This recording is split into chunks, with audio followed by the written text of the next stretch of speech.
This video is going to serve as a review of the unit that we have just completed and on which we will be tested. So we're going to have a chance to do some practice problems and just sort of refresh ourselves and remind ourselves what it is that we were asked to learn during this unit. My page is set up. I'll go ahead and put my header with today's date and topic at the top. Our essential question will be, in what ways have we learned to display and interpret data? This time you may see me writing questions in the margin. This will help guide my studying to know which topics we need to cover. You can see on the side I have two questions. What are the measures of center? And also, how do we calculate them? I'm going to give you a practice problem, and by completing this problem you'll have a chance to review both of those ideas. So here we have a data set. I'm going to ask that you pause the video so that you can kind of test yourself and see if you can find the measures of center for this data set. Remember what measures of center we have practiced so far. We should all be able to calculate the mean, the median, and the mode of this data set. And I'm also going to include the range and outliers here. So here I want you to pause the video for as long as it takes you to find these 5 values from our data set as a way of reviewing and practicing for our test in class.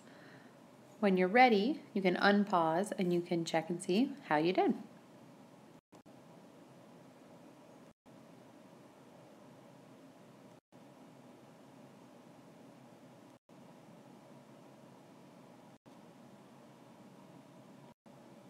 So there we have it. How'd you do?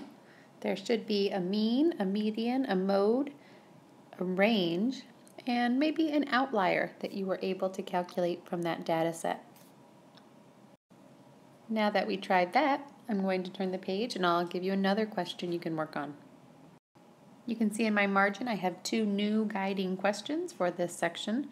How can we work backwards using the mean? And also, how does the mean change with new data? I'm going to put up a word problem that you can work through on this page to practice working with the mean. So the question starts off with the information, the mean number of cups of water consumed by 8 students is 7 cups. The first thing you need to solve, working backwards, what is the total number of cups consumed? So how many cups of water altogether were consumed by the 8 students? Pause, take a moment, think about it, calculate it, and then we'll check and see how you did. Did you find out that there were 56 cups in all?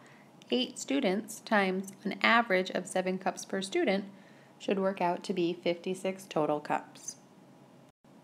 Your next task, working backwards, is to create a line plot that fits this information. So there need to be 8 pieces of data, and they need to have a total of 56.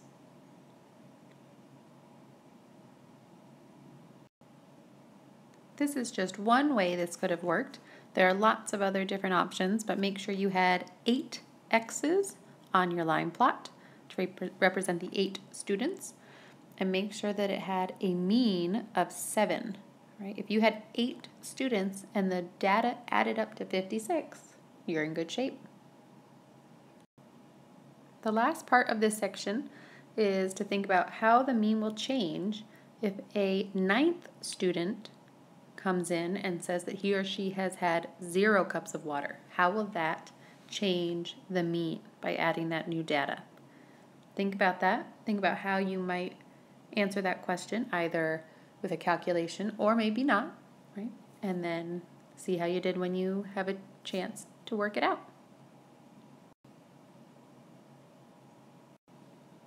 What do you think?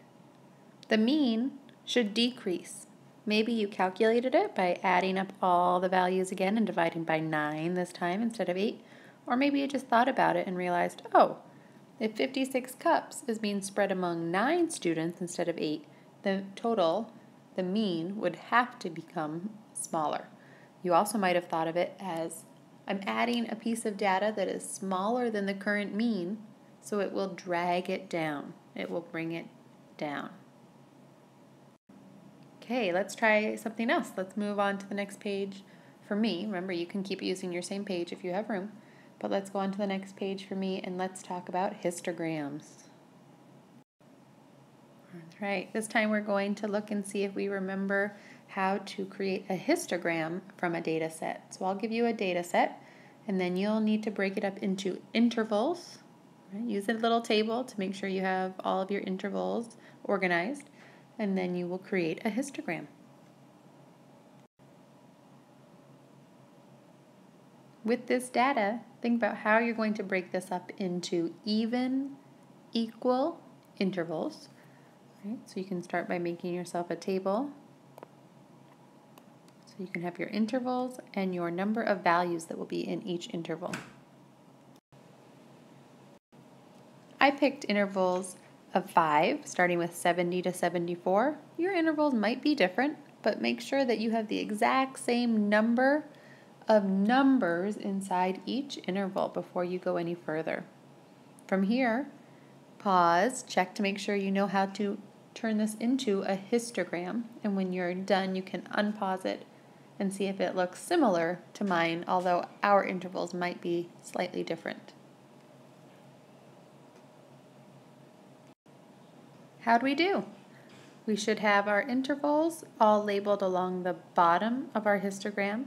Our intervals should all be the exact same width, right? Their height depends on how their frequency worked out in the data, right? So how many times we saw numbers from that interval. We should have a title. We should have labels on both our horizontal and vertical lines. If you have all that and your data is all organized completely, great job. You remember how to create a histogram from a data set. From here, we're going to review a little bit about our variability. That means we'll look at our MAD and we'll look at a box and whisker plot. The first thing we'll look at in terms of variation will be the mean absolute deviation, and we'll see how we can show variation of data using the MAD. I'll give you 2 data sets that represent 2 trumpet players who practiced their instrument for 7 days last week. We want to compare their variability, so we're going to find the MAD for both of these. Right? Remember our steps that we use to find the MAD, the mean absolute deviation. Of course, we can't find the MAD without the mean, so that will probably need to be your first step. Take a minute to pause the video here, try to calculate the MAD without my assistance first, and then when you are ready, you can check and see how you did.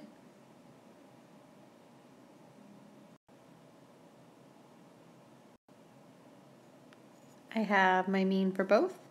You can see both of them had quite a bit of variation, but JT was much more consistent than Toby in terms of practice time because his MAD was lower. That means fewer of his times were far away from his average of 20 minutes per day. Let's do one more thing with Toby and JT's times. Let me flip pages here. This time, we're wondering how we can show variation of data using a box and whisker plot. So I have both of our data sets here again. I want you to think first of how we make a box and whisker plot. Pause the video as you're thinking and as you're working, and then you can unfreeze or unpause the video when you're ready to check your answer to see how you did. Remember, for a box and whisker plot, our data must be first put in order, and we need to have a 5-number summary. So make sure you show your 5-number summary.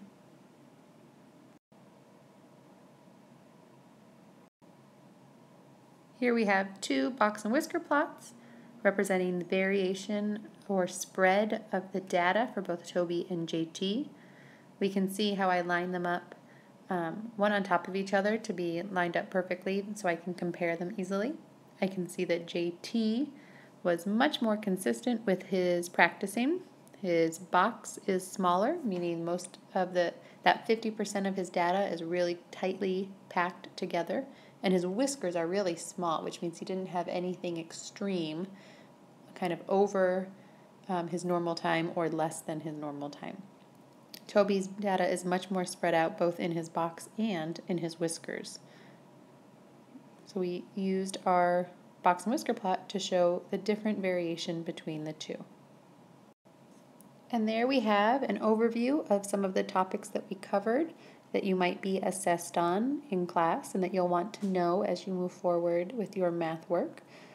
If there are still things that you are unsure of, make sure you go back and read through your notes, look at our practice questions. Feel free to ask questions as a post or comment to this website, and we can see if we can help each other out to make sure everything is all clear before we're taking our assessment. Good luck!